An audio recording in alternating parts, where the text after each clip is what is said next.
now call the April 22nd, 2025 Plan Commission meeting to order. Roll call, please. Balch here. Kipchinsky here. Lorik here. Gavich here. Guzikowski here. Holdani here. Seipert here. Chandler here. That will get us to item 3, approval of minutes of April 8th, 2025. I'll give you all a moment to just take a look at them.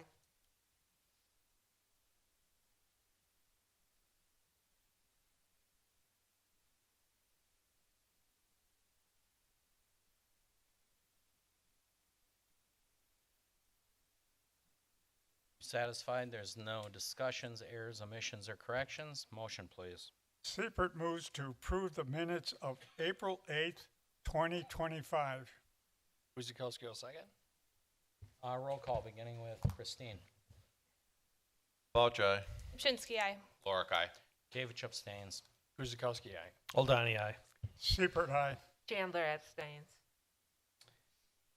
Item 4, this is a Plan Commission consultation.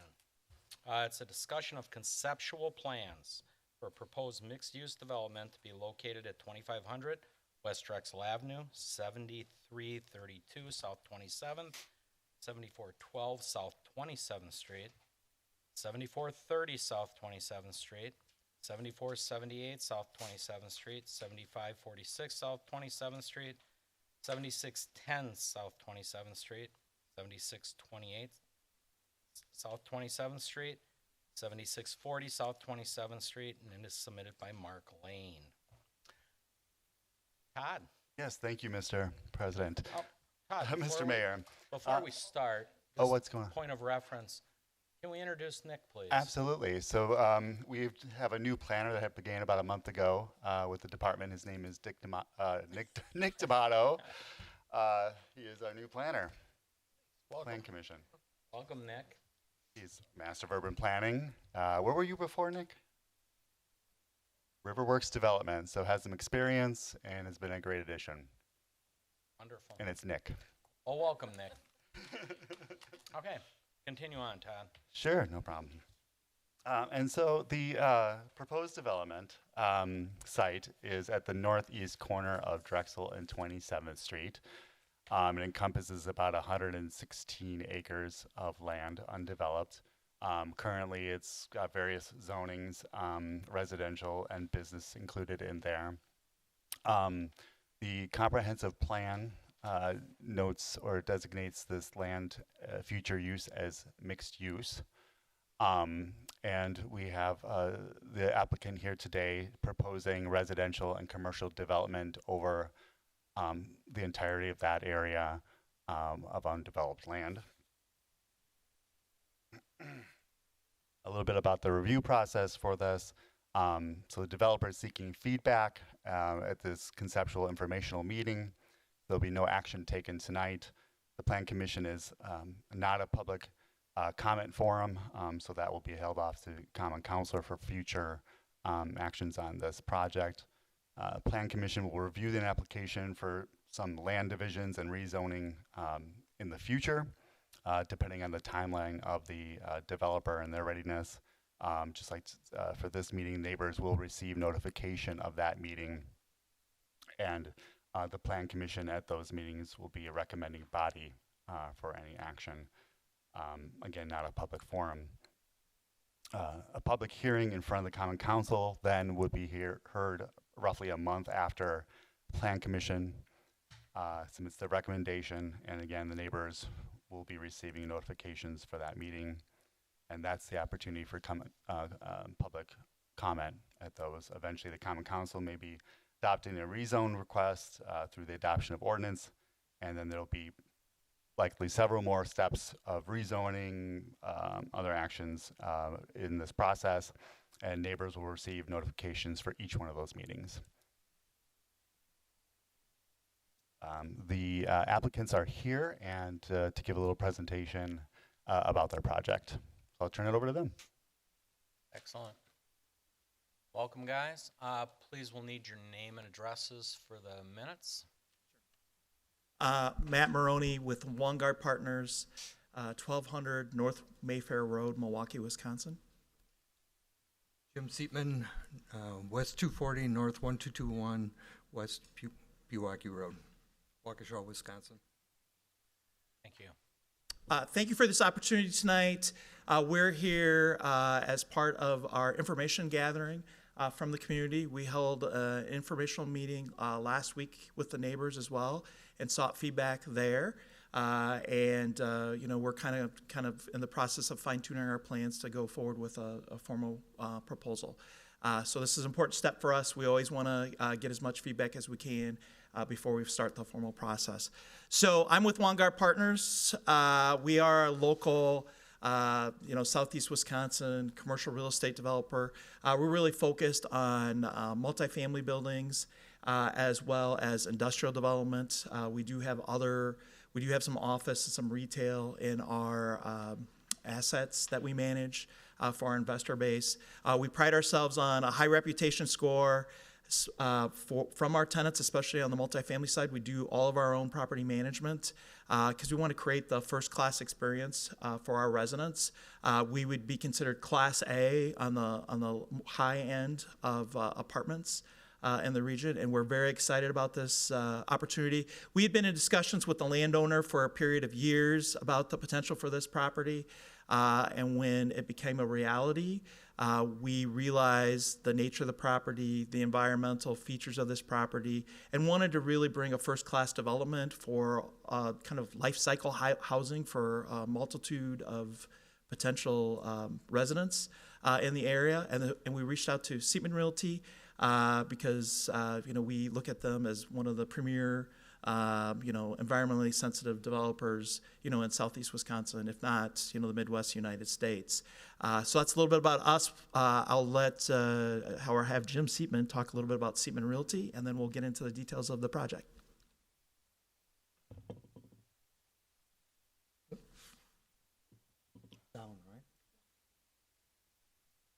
Okay. Thank you for letting us talk to you this evening. I represent the Seatman Realty family. We are a fourth-generation business in Waukesha County, but we do development throughout southeastern Wisconsin. We've been around for over 80 years, so we've been in the business for a long time. We specialize in conservation design, where we really take a look at the land. That is our sheet to work off of, looking at tree lines, topography, wetlands, and working around those and really creating a development based on the property itself. So we're very excited about this piece because it creates a lot of interest. We're not as much interested in a flat farm field out in the middle of nowhere. But a piece like this that has utilities to it, and on 27th Street in Drexel, it has a lot of super nice amenities that we can take advantage of. So this evening, we've brought a plan to you that shows multitude of different land uses. We have in the lower left-hand corner, the pinkish red as our commercial proposal, with Drexel to the south or to the bottom of the sheet. To the left is 27th Street, and then we have Falk Park that runs basically all the way down the eastern side of the property. And we have Minnesota Avenue to the north, which is really the only residential that touches us to the north. The idea behind this plan was to utilize and protect the park, so we put more of the single-family rim along the parkway area itself. Then we created some multifamily, more intensive type uses in the center, which would be the C and D areas of the site plan. And then the E and F is a little bit more lower intensity multifamily, but it's owner occupied, which many people like to back up to owner occupied versus a rental type property. So the idea was to have this intensive uses along 27th Street and clustered around with the lesser intense condominium and single family. And then obviously the commercial down in the corner. As we looked at this property, the things that were really important to us is first the residential density transitions, which I just spoke of, to have that intensity more in the center and down on the corner of Drexel and 27th Street. We had the wetlands, one of the first things that we did on this property was had the wetlands delineated, so we know where they are. And we also looked at the tree lines. And if you look on that plan, there's some darker areas. Those are existing tree lines that are on the property. We wanted to create open space. That's what we're known for, is to create open spaces and green spaces that could be utilized for path systems and for people to go out and be able to play outside of their property lines. And in those, we like to put in trail systems. They might be grass or paved, but a trail system, pocket parks, and enable people to just get out and enjoy those open spaces. Strategic pocket parks we didn't show on this plan because we haven't gotten that far in the planning process. The prairie theme, we came up with the prairie as the name, and that'll be the name of the whole project. And then we'll use prairie plants for the names of the different neighborhoods within it. An example would be Blue Stem is a plant from Wisconsin. That's going to be the single family, will be called Blue Stem. And the other neighborhoods will utilize the same type of theme. We will have common lighting and signage throughout both the single family all the way through to the commercial areas, so you'll have a themed project all the way through. We worked with staff, and one of the things that was important to staff here was that IKEA Drive would continue through the park area and then out onto 27th Street. And you can see that that is on the plan here, and it's boulevarded through our project. We are working with the Waukesha County Parks, or not Waukesha County, Milwaukee Park System as to how we get through Falk Park. And they're willing to work with us on getting a road and the utilities through that section. Planning for incorporating the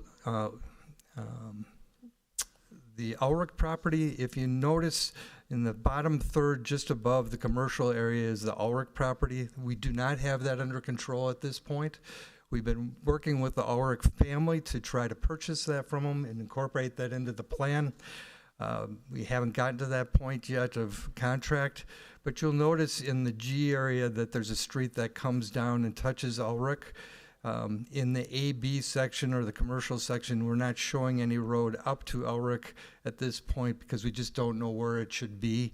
But we understand that we will need to have a road coming up to Ulrich from the south as well to incorporate that into the plan in the future, so that the city knows that it has access. We do have some plans for it that we can share at a further date. We've been working also with the city on sewer. The sewer is now down on Drexel. They would like the sewer to be run all the way up to Minnesota Avenue by gravity so that you don't need any lift stations in this project. We have that in a preliminary design that will allow us to get sewer all the way up to our north property line for servicing them in the future. And public access to the Falk Park off of Prairie Boulevard, as we're calling it, or IKEA Drive. The Parks Department does not want any access to the park from our parcel. We had trails that would have gone right over there, but they felt they couldn't control those areas, so they've asked us to eliminate any trails directly into the park, and they would have trails only accessing off of the new street, IKEA Drive. So I'll give it over to Matt. So we're going to walk through each of the components so people have a better understanding of what we're proposing here to do. So the commercial areas A and B highlighted below, that's about 28.35 acres. Don't pay, we just drew a road in. We have no idea what the design is going to be at this point in time. We just contracted with Mid-America, to go ahead and list it and to see what type of users would be available. Once we get a better feel for that, we'll come in with a more specific design in that area with a street pattern and all that. We did, at our informational meeting, have the school district was present, and they asked us if we do make that connecting road, kind of through the Ulrichs, that there be a sidewalk so the kids can walk to school, and of course, we would incorporate that. But what we're seeking is a quality grocer, quality restaurant, food providers, quality retail, and potentially for a quality convenience store, in that location. But like I said, the site layout's going to be finalized after some further marketing efforts, and some users are identified, kind of work around that as we go forward. The next section is Section C. That's the multifamily. These are 3-story podium buildings. You can see it there highlighted in red where that is on the site plan. It's off of Drexel Avenue. There would be 6 buildings, 48 units each, a total of 288 units. Underground parking, limited exterior parking, and then also you'll see on the map north of Prairie Drive, what we're calling it, is a clubhouse. So this will have a clubhouse feature with a pool and different amenities inside the clubhouse. The exact amenities haven't been finalized yet. Here's a rendering. So this will be kind of a new prototype building that we'll be building here, with the 3 stories, as you can see.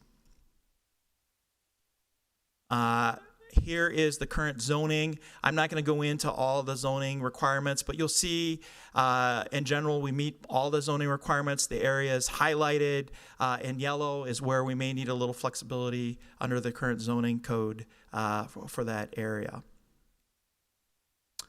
The next multifamily unit is a different type of multifamily. You can see that highlighted here in red. That is Area D. In Area D, we will have 4 26-unit buildings, 2-story walk-up style, so each unit has their own private entry. There'll be, some attached parking, but also some detached parking that sometimes is used for storage as well by the different residents in the area. This is a popular apartment type for us. We build a lot of these. They lease up very, very quickly. People like these apartment units because they are very similar, to condo style living, but not a condo.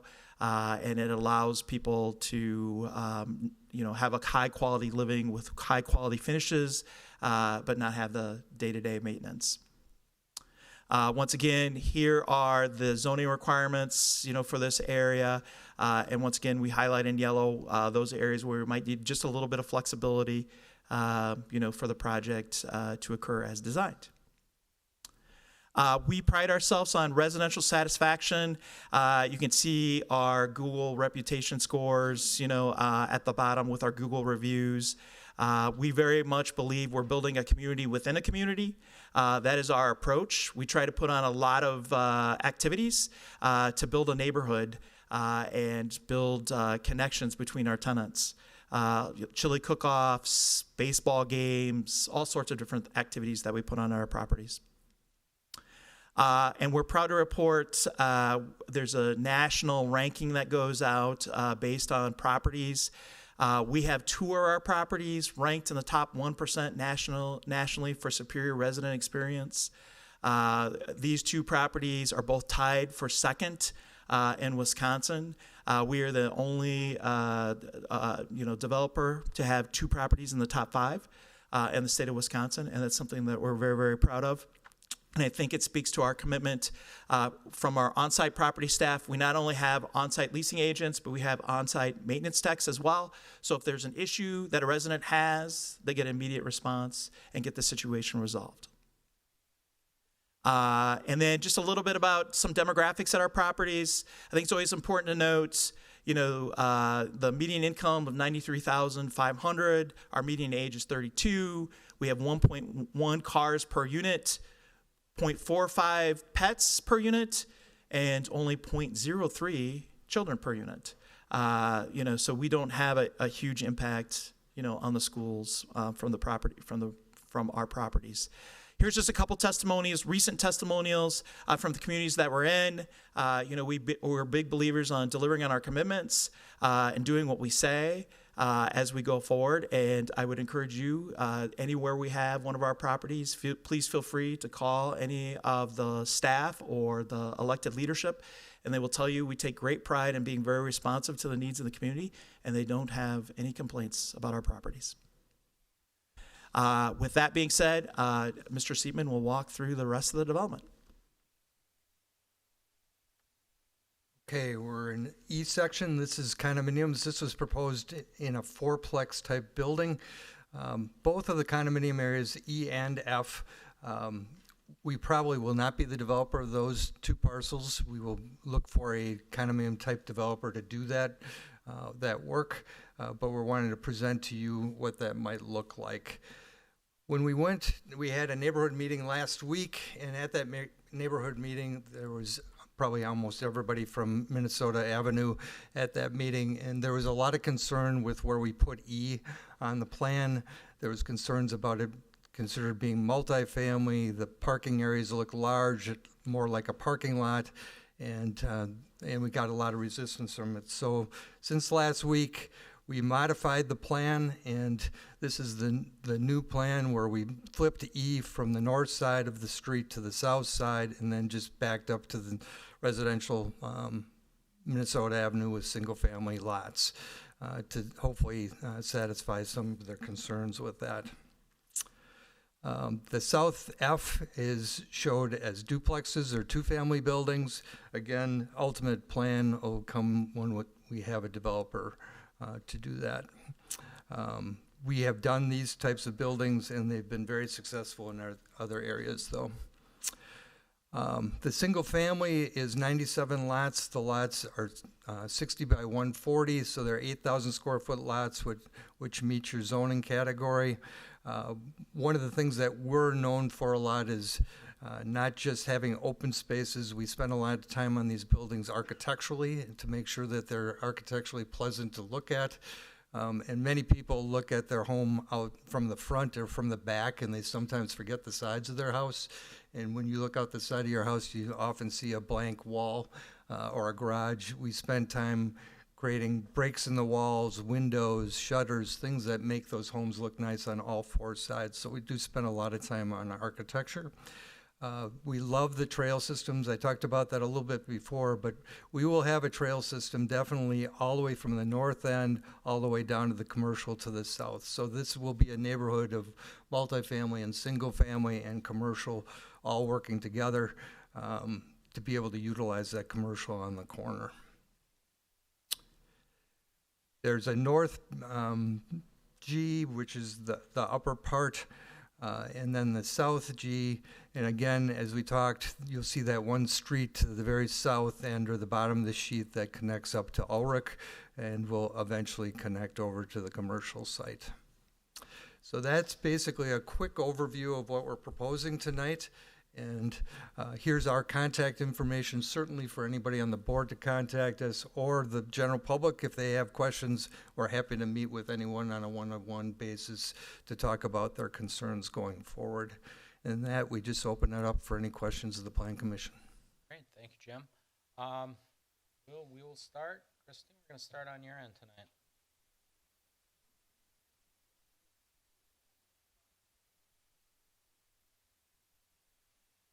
It's a good question. We aren't there yet, but I would guess on the single family side, it's going to be in the neighborhood of $700,000 to $800,000 for a house lot package there. The condominiums, I'm hoping for something a little bit less, maybe in the $400,000 range up to $600,000. You're welcome. Steve? Question, the connecting on to Key Way, what was the feedback on that when it showed up on the plans to connect onto that road? With the county? Yes. You know, I think they realized that they had an agreement with the city and with Northwestern that they had to deal with. And I think they were very pleased with the plan that we're presenting, where we're not bringing a lot of development right up tight to them with a lot of density, and that we were willing to work with them. Obviously, they're really concerned about the salamander, and they have the fences up on Akia Drive. They've told us already that we'll have to extend those salamander fences down up to our property line. They were talking about having a tunnel under the IKEA Way so the salamanders don't have to go across the road but under. So we're hearing those types of responses. We're going to meet with the county again next week to show them the plans that's developed over time. But they've been pretty open to work with us up to this point. No further questions? Ashley? I don't have any questions at this time. Thank you. Greg? First, I just want to say that I appreciate you meeting with the neighborhood, having your neighborhood meeting last week, and taking some of that feedback. Hopefully the single-family lots along that property line to the north is a little bit better for them. I'll wait till I get feedback and definitely pass that along as I hear from the neighbors in that area. As far as the connection to IKEA Drive, currently I believe on the west side of the street there are no sidewalks. Is that correct? Is it just fence line? I believe.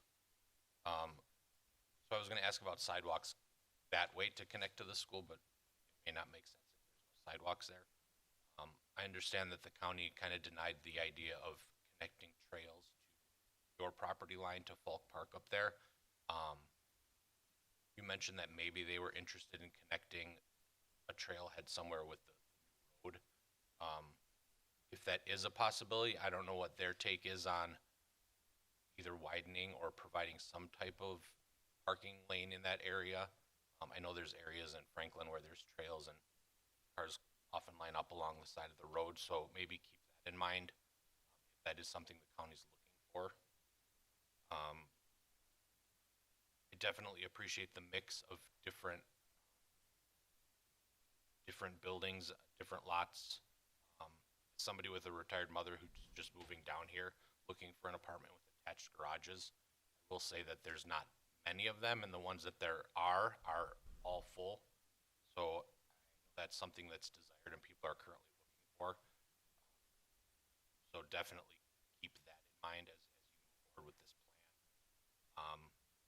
Multifamily is always a hard sell. I don't think a lot of people are excited or happy about large multifamily developments. I do appreciate that it's not 27th Street, though. I can't imagine putting many single-family lots and selling it for $700,000 right on 27th Street. So I understand you're using that as kind of a buffer in that area.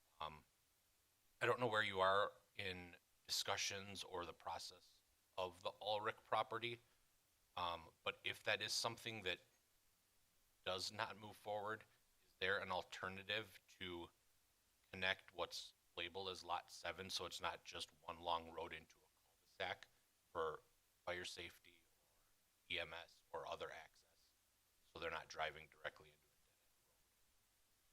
Maybe something to keep in mind. Again, I don't know where you are in the process with the Ulrich property. And then, yeah, no other comments. I'll definitely continue to reach out as I get feedback from the neighborhood. I can address just one of Alderman Ulrich's comments. The park system has asked us to study parking along IKEA Drive and possibly even widening the road to park on the road or a parking lot. So they're concerned about it because they want the trailheads off of that street. So they're worried about parking. Chris? I like the plan, and I don't have any further questions. Don? Two questions. When you flipped on the north side, when you flipped the single families and the cul-de-sacs, the same amount of lots? It has, we could have gained a lot from 96 to 97. The plan shows an extra lot on there, but I think we're going to lose it. I'm not too concerned. We have a lot down on IKEA Drive that's in the wood line that I'd like to move out, so we're probably going to be in that 96 range. Okay, and then the second question, because Greg brought up a good point, those two south cul-de-sacs in G, and right now that looks like the dotted line and with the red dash, if that's going to be a pathway, walking way, was there any thought about if the Ulrich property doesn't come through, connecting a road there. We haven't, only because we know it'll ultimately be connected to the commercial site.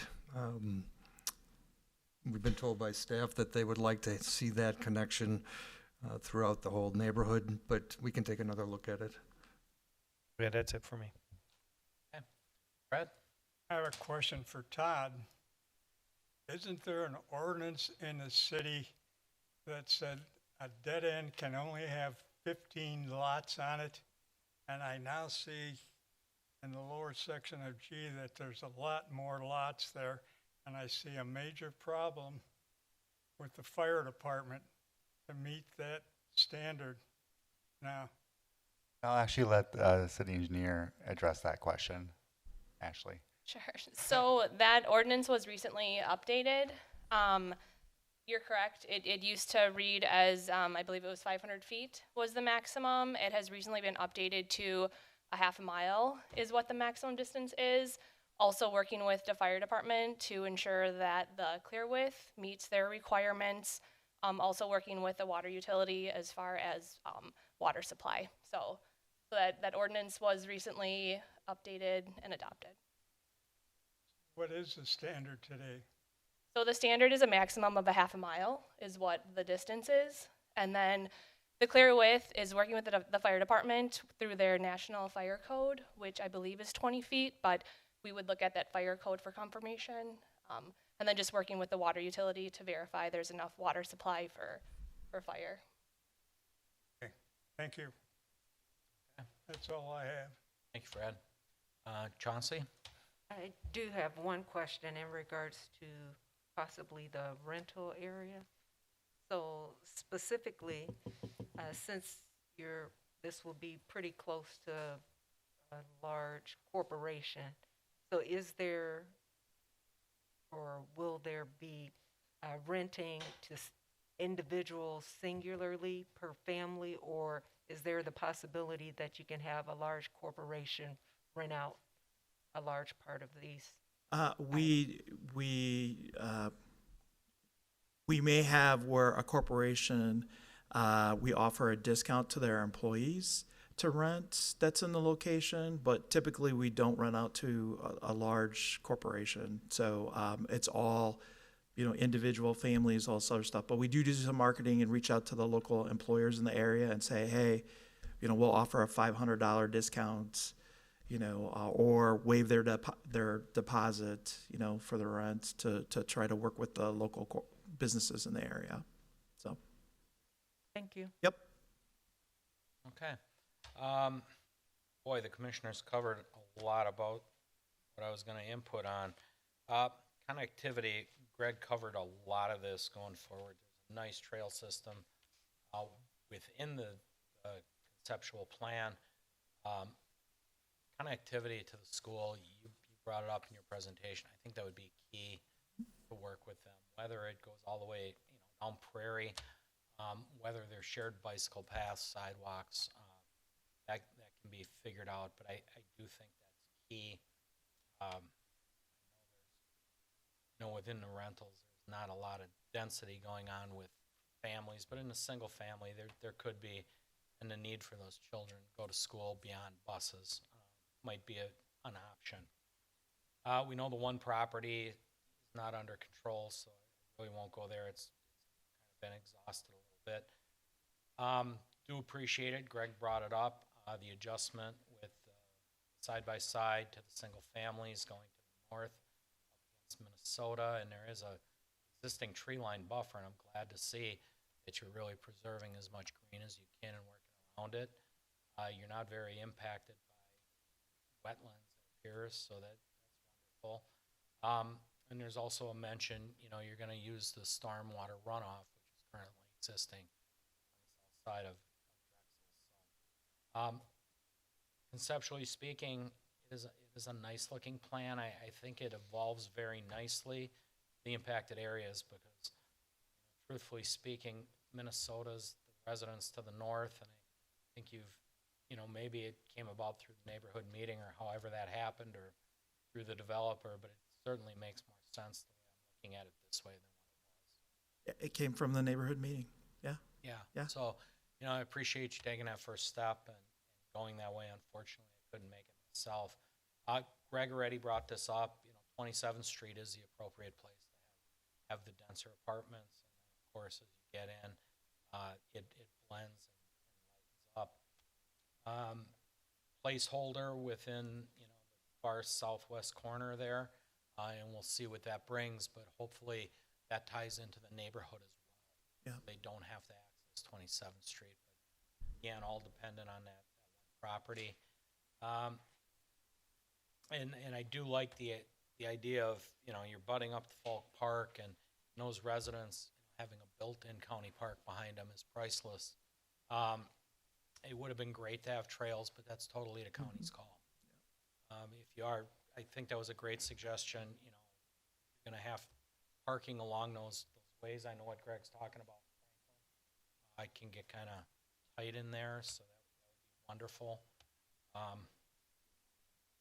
It's really good, guys, from my point of view.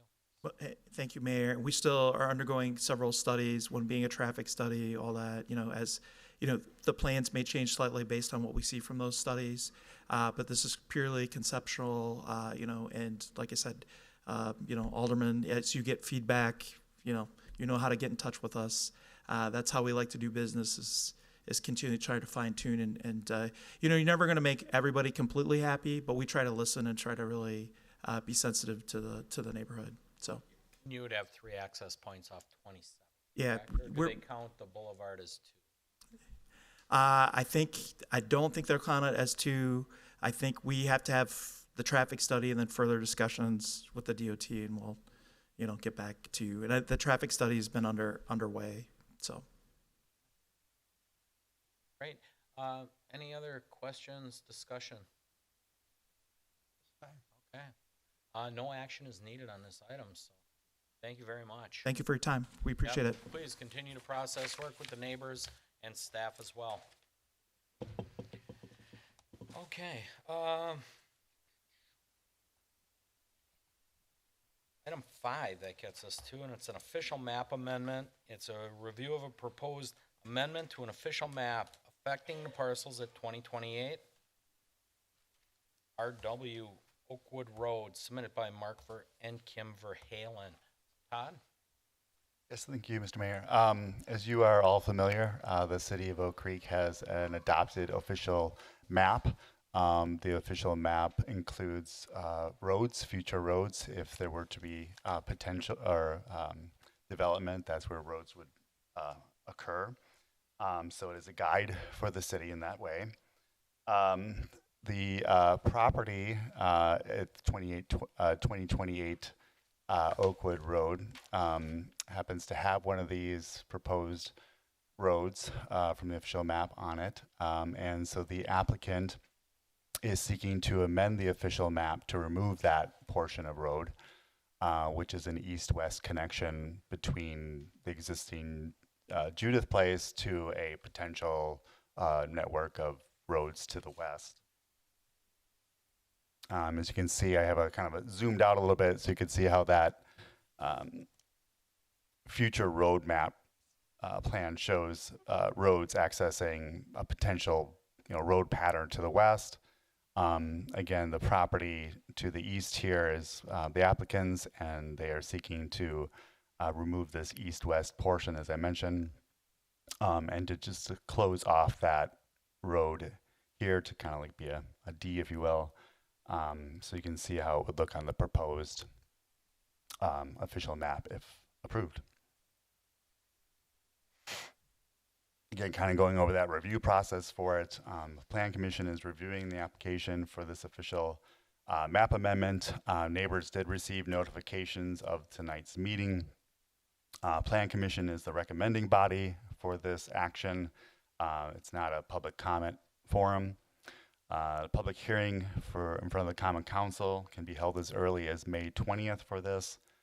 Neighbors will receive notifications of that meeting as well, and that will be the opportunity for public comment.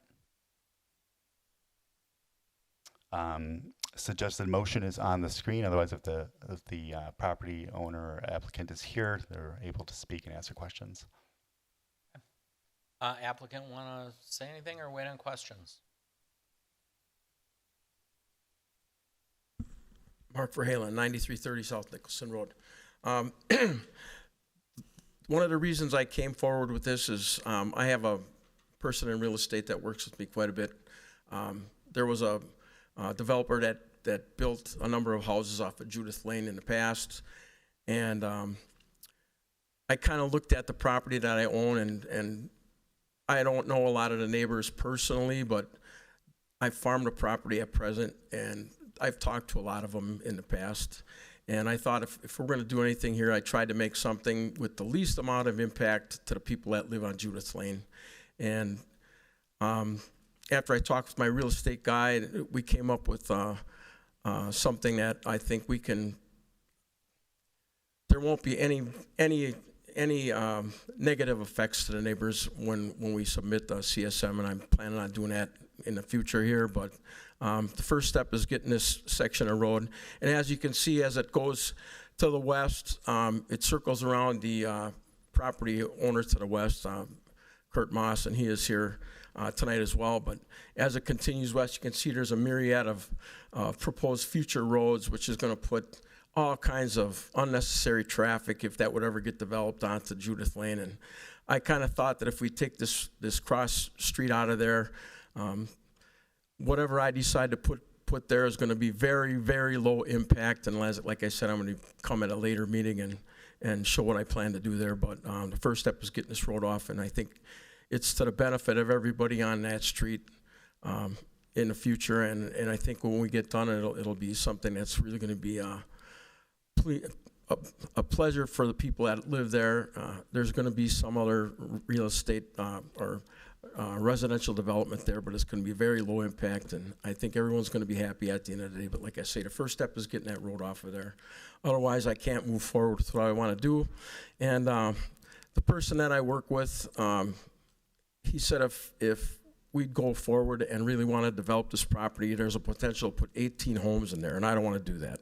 So I'm looking at something we could put the least amount of homes there as possible and get rid of that road so that people don't have to worry about future traffic coming out on Judith Lane and from other development comes up to the west. And I think this is going to be the best deal for everybody involved. Thanks, Mark. Okay, go to commission. Commissioner Chandler. I do have a question. I believe it's for Todd, but maybe for someone else. For this particular road, is there any planned use for that that the city has focused in on? You mean for the road itself or the property that it, I mean, so these are, we don't have anything planned as far as the road. I mean, this is our official map, which is used as a guide for, it's not a right of way at this time. And so it's not, it's a concept of, and a guide as to where, if this were to develop, that there would be a road roughly there that would be east-west to connect further roads to the west. So if that helps. Yes, that does. Thank you. Brad? I have no questions at this time. Don? No questions. Chris? No question. Greg? As was brought up with the last presentation, do we know is South Judith Place to that cul-de-sac? That's under a half a mile, I'm assuming. Yes, it is. Looks pretty short. And then just a clarification question for me. If this wasn't amended and he developed that parcel, would there really be a requirement to put a road that goes to nowhere? Because it would just be a road to the west that is filled with other properties and no roads at this time, and then the road just sits unused until something maybe develops to the west? Is that what happens?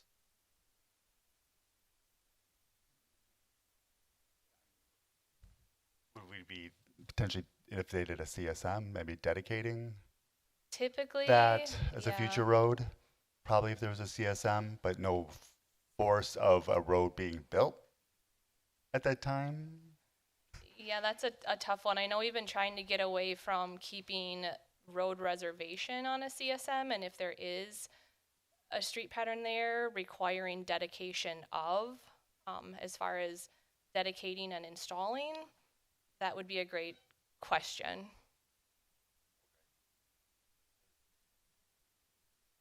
I'm just gonna add a little comment. So official road maps are, it was a crystal ball probably designed in the 60s, 70s perhaps. The homes, those 3 homes that are set back quite a bit, have been built likely since then. You can see if that subdivision per se, the road layout were to be moving forward, that's quite the land assembly that a developer, and that was kind of the intent of an official roadmap. These are all over the city in undeveloped areas. It's a hypothetical layout. If someone were to assemble all that land, this is the ideal road layout for a subdivision. A developer certainly can make modifications, but again, an official map amendment request would need to be made to the city. But given the status of that, the land, the layout, the homes, how they're built today, I would be surprised if it ever comes to fruition. But yeah, back in the day when the city was so young and a lot of farm fields, this is how communities laid it out. It's an opportunity. If you don't have an official road map like this adopted, it also does not allow for the city to take for right-of-way purposes. So that is also another need or desire for official maps in various communities. If that helps kind of give you the big picture of that. Thank you.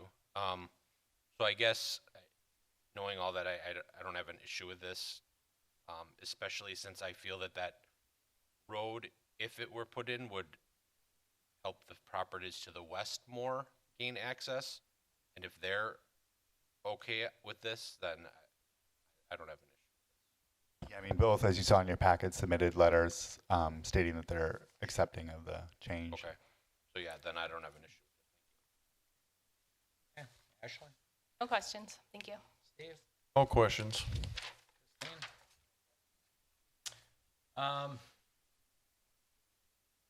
I understand, the intent and everything.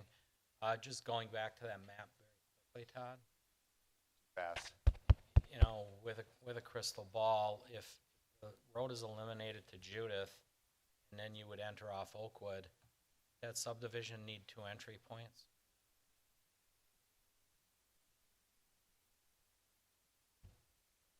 Typically, we don't believe put we have that in our subdivisions in without code. 2 entry points. Ashley, can you help me? They should. I would assume that it would go back to that same guidance with the length and that distance. I guess I would relate it the same way that if it was straight or if it was in a circle, It would make no difference. It's not delineated as it branches off here. Yeah, I mean, just say this would be I know Mr. Verhalen didn't want it this dense, but Right. just say this. I mean, it's his property. It's his request without a doubt. I'm just trying to figure this I guess trying to think of examples, like Oakwood Lakes, I believe they just have one They have entrance, two. or do they have 2? Do they have 2? Yeah. out. Because I- typically emergency vehicles need 2 points of access. I don't know. I guess I'm still going back to that length, that was approved versus, if it's a straight line or if it would be in a circle, but I think something we would definitely have to evaluate. For what it's worth, I just did a quick word search in chapter 14, which is our land division and plating chapter. And I did a word search for the word multiple and entrance, and it does not. Doesn't? It does Okay. not. I don't know. There could be other word searches that would be better, but based off your question, Okay, that's why I asked. I would imagine that's why it was laid out the way it was. we'll get an answer for you before the Common Council public hearing and verify that for sure. Okay. That's, yeah. Oh, once again, just a recommendation. Stick, but just things we want to do and the applicant as well. Areas always look bigger on maps. So, okay. If there's no further discussion, we will need a motion on item 5. Seifert moves that the planning commission recommends to the common council that the official map affecting the property at 2028 RW Oakwood Road be amended as presented after a public hearing. Clark seconds. Roll call, beginning with Steve. Ouch, aye. Pachynski, aye. Lorik, aye. Gavich, aye. Guzekowski, aye. Muldowney, aye. Seifert, aye. Chandler, aye. And I. Okay. Item 6 is conditional use permit with conditions and restrictions. We will review a request for a conditional use permit along with conditions and restrictions to establish a fueling plaza, Buc-ee's at 10700, 10820, and 10840 South 27th Street, submitted by David Scott Radcliffe, Buc-ee's Ltd., and Eric Tracy, Kimberly Horn and Associates, Inc. Christine. Thank you, Mr. Mayor. The item before the Plan Commission this evening is for a conditional use permit for a fueling plaza. The 3 parcels on the agenda item are currently zoned B6, Interchange Regional Retail District, and fueling plazas do require a conditional use permit in that particular zoning district. So again, we'll just kind of go over the review process. The Plan Commission is reviewing an application for conditional use permit, and the next agenda item is for a certified survey map, a land division this evening. Plan Commission's a recommending body for such actions for both conditional use permits and CSMs, not a public comment forum. A public hearing will, may be held as early as May 20th in front of the Common Council after the Plan Commission submits their recommendation. Neighbors will receive notifications of that Common Council meeting, and of course, the public will have the opportunity to provide comment at the Common Council meeting. So the Common Council could potentially approve the conditional use permit and CSM through adoption of resolutions at that May 20th meeting. And if approved on May 20th, the next and final step for this particular phase of review process would be for the Plan Commission to review site landscaping, architectural lighting plans at their potentially June 10th meeting. Neighbors will receive notifications of that meeting as well. However, again, the Plan Commission's on a public comment forum. So the way the city's ordinance or code reads is that the Plan Commission is the final deciding body on that type of application for site landscaping, architectural lighting applications. That application would not need to go before the Common Council. So a conditional use permit per the municipal code, the Plan Commission is a recommending body when it comes to CUPs. For the applicant applied for a CUP for a fueling plaza as is required in that B6 zoning district. The applicant is currently under contract to purchase these 3 particular parcels, and they're proposing to construct a travel center, as they call it, which would include the construction of an approximate 74,000 square foot retail and commercial building, in addition to 2 canopy structures covering approximately 120 fueling pumps. So this is our conceptual site plan. Again, a future application will be submitted before the Plan Commission potentially if this process continues to move forward. But for the purpose of the conditional use permit consideration, a conceptual site plan is submitted and part of the application. So you can see the kind of orange colored square in the center of the site is their 74,000 square foot building.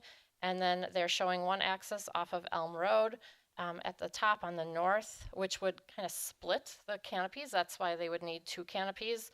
Other sites and other areas throughout the country, this applicant sometimes has 2 canopies, sometimes has 1. It just simply depends on the layout of the site and access to the site.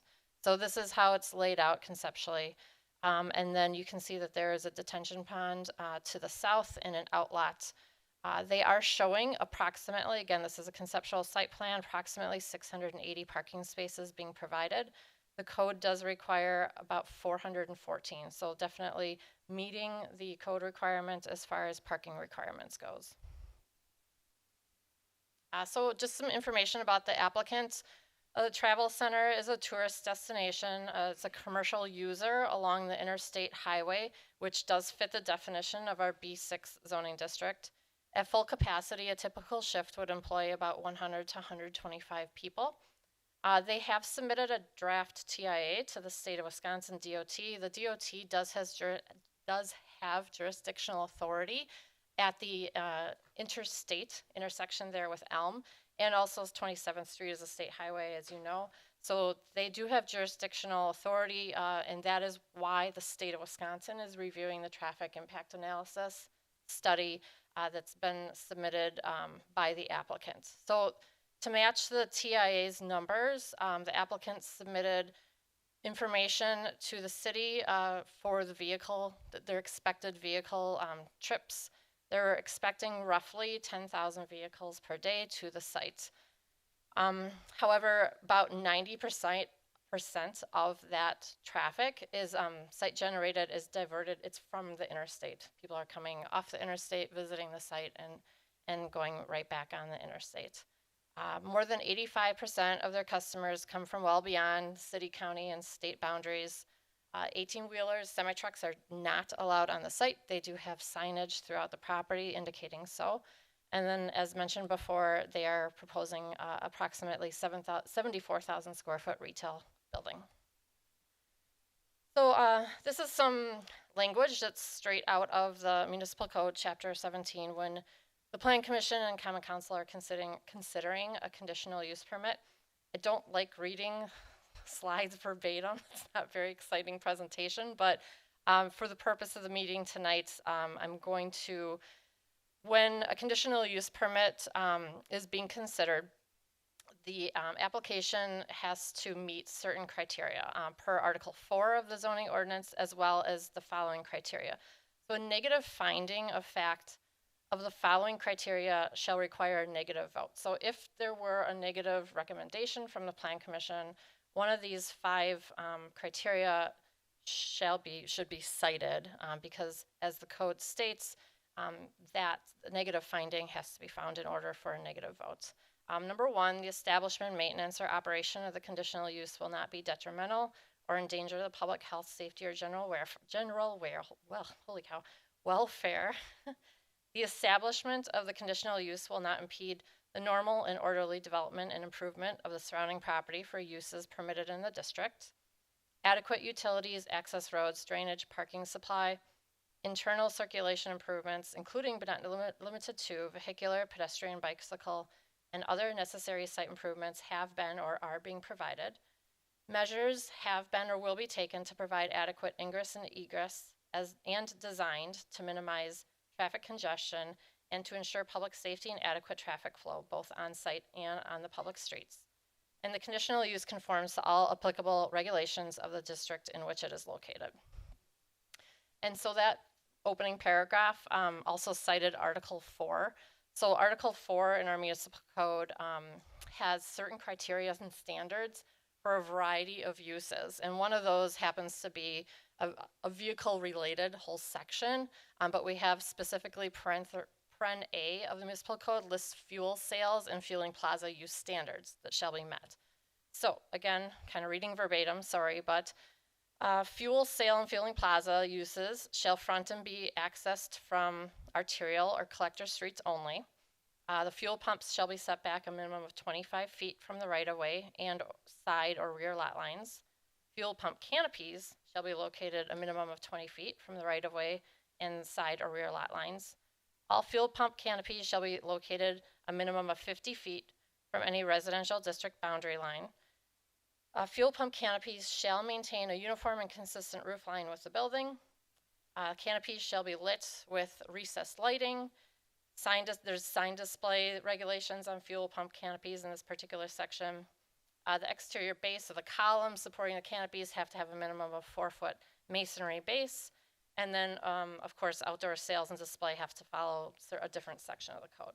So all of that considered, when the city receives a conditional use permit application, with the resolution that is reviewed by the Common Council, and with the report that staff submitted to the Plan Commission for this evening's consideration, we include what we call conditions and restrictions. So a conditional use permit must meet these conditions and restrictions.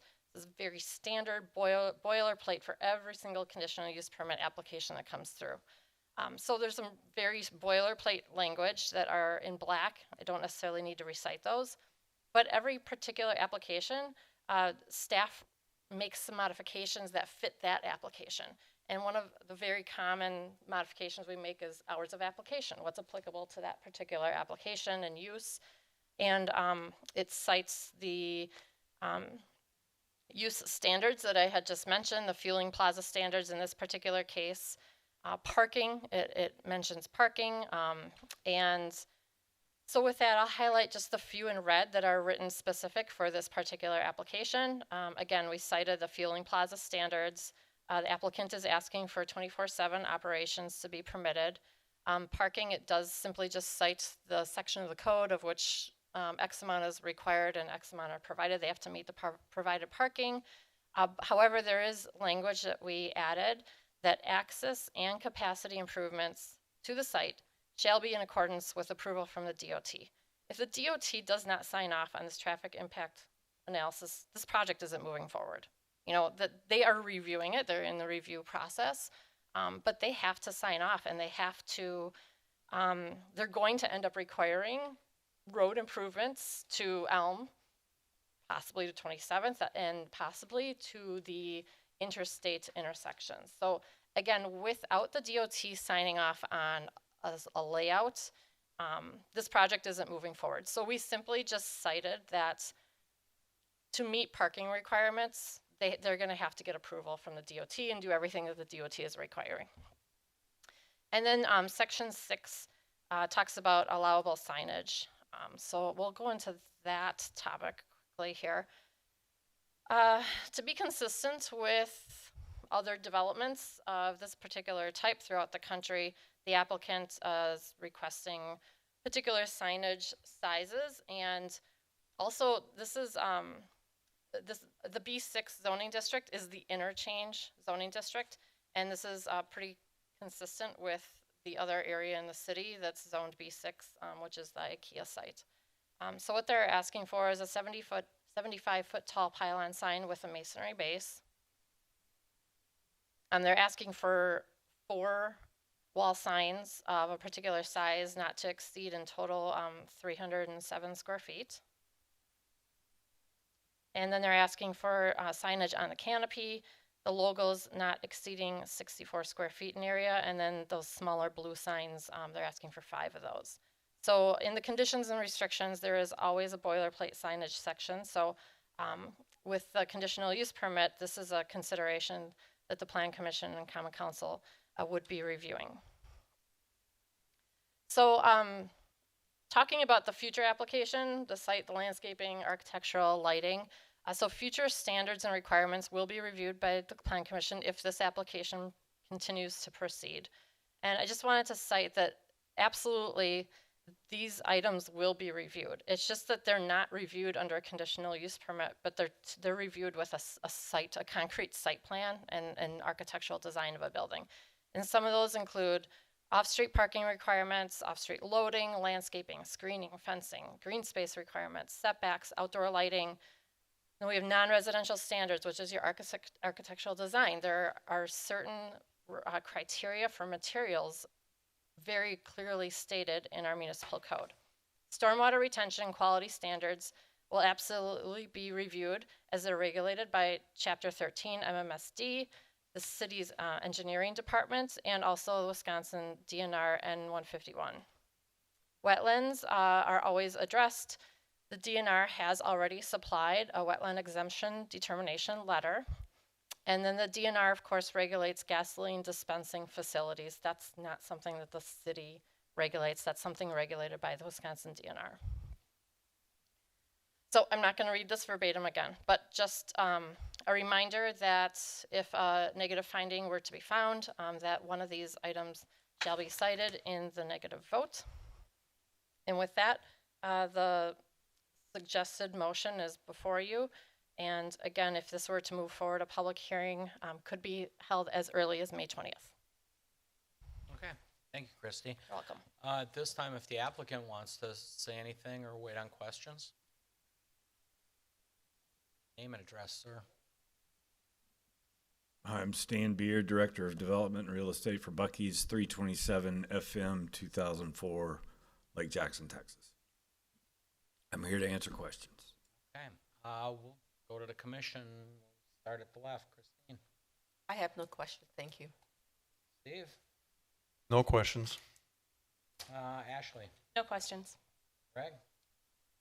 I don't think I have questions for the conditional use permit. My questions and concerns will need to be addressed at site and architectural plans, I believe.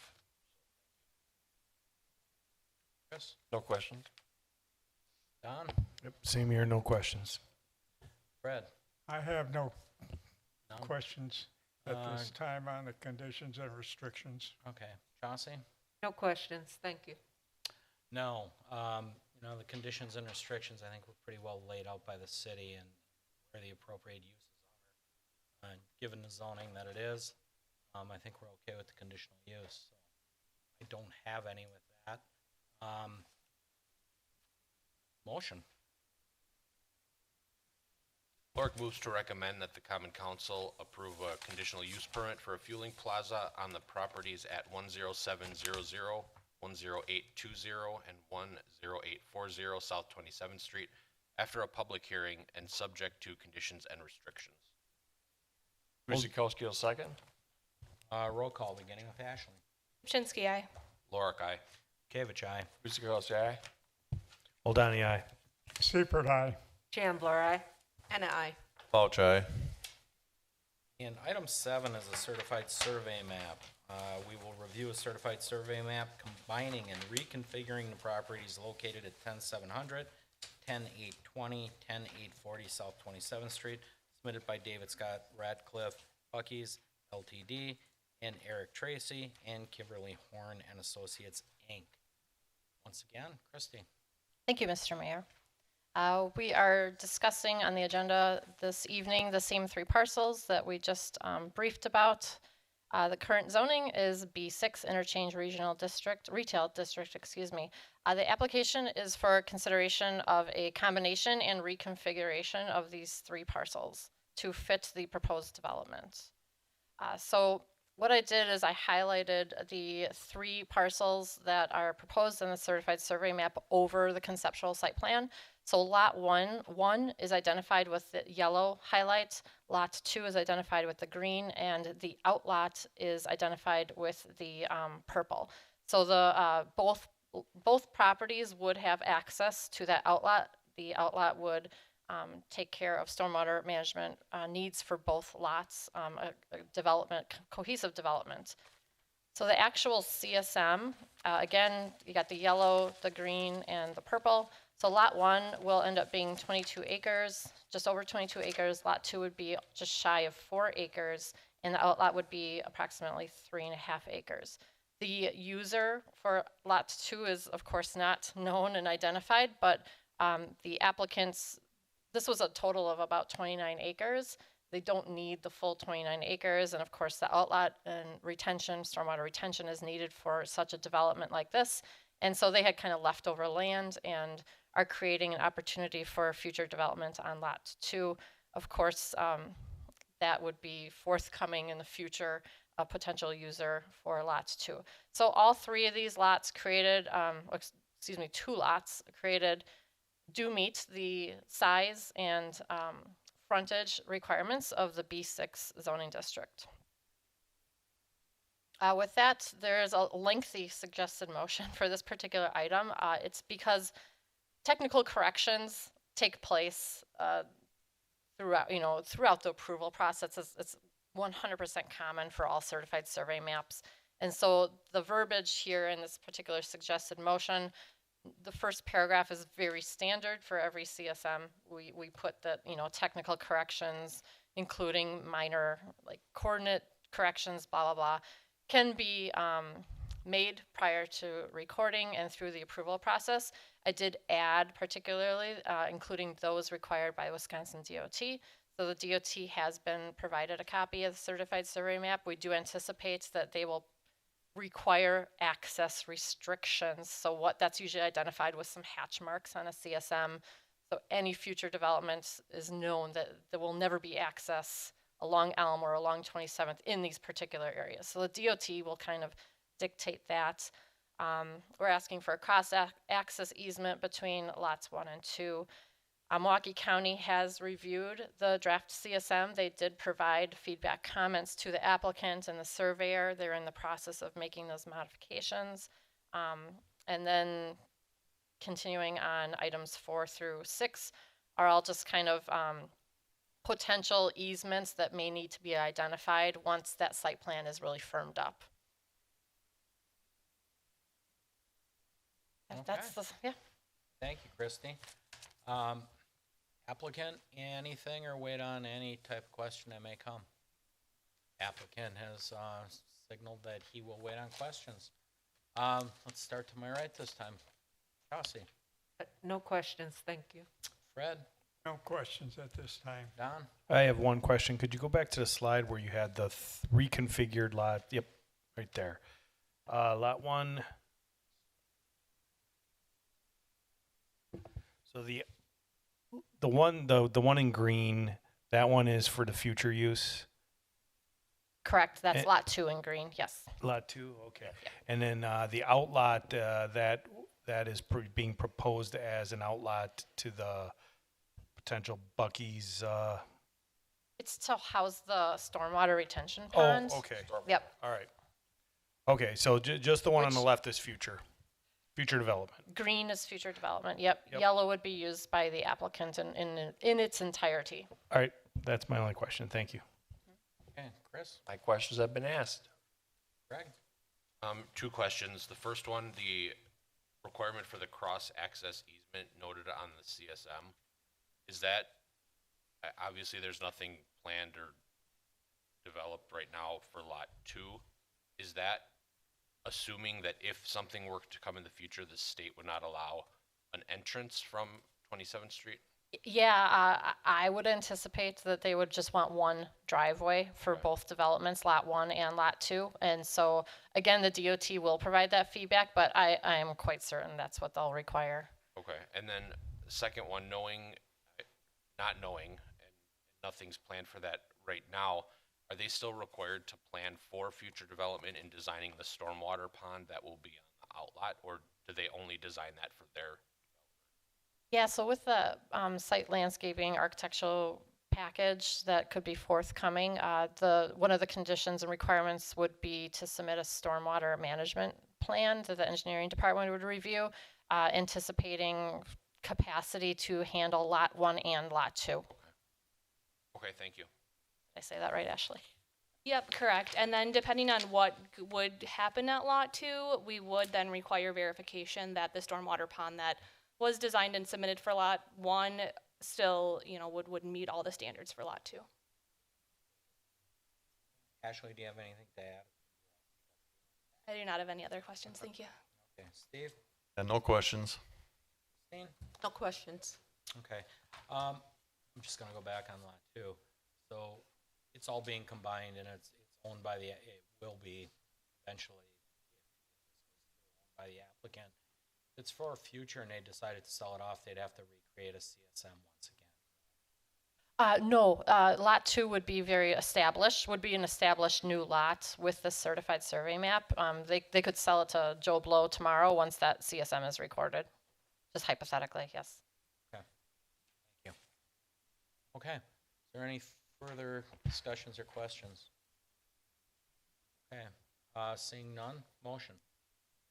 Oldani moves that the Plan Commission recommends to the Common Council that the certified survey map to combine and reconfigure the properties at 10700, 10820, and 10840 South 27th Street be approved with the following conditions. 1, that all technical corrections, including but not limited to spelling errors, minor coordinate geometry corrections, and corrections required for compliance with the municipal code and Wisconsin statutes, and those that are required per the Wisconsin DOT are made prior to recording.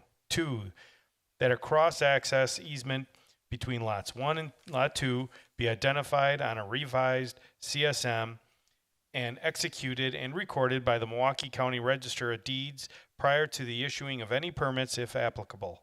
3, that a cross-access easement between lot 1 and the outlot and lot 2 and the outlot for stormwater maintenance purposes to be identified on a revised CSM and executed and recorded by the Milwaukee County Register of Deeds prior to the issuing of any permits if applicable.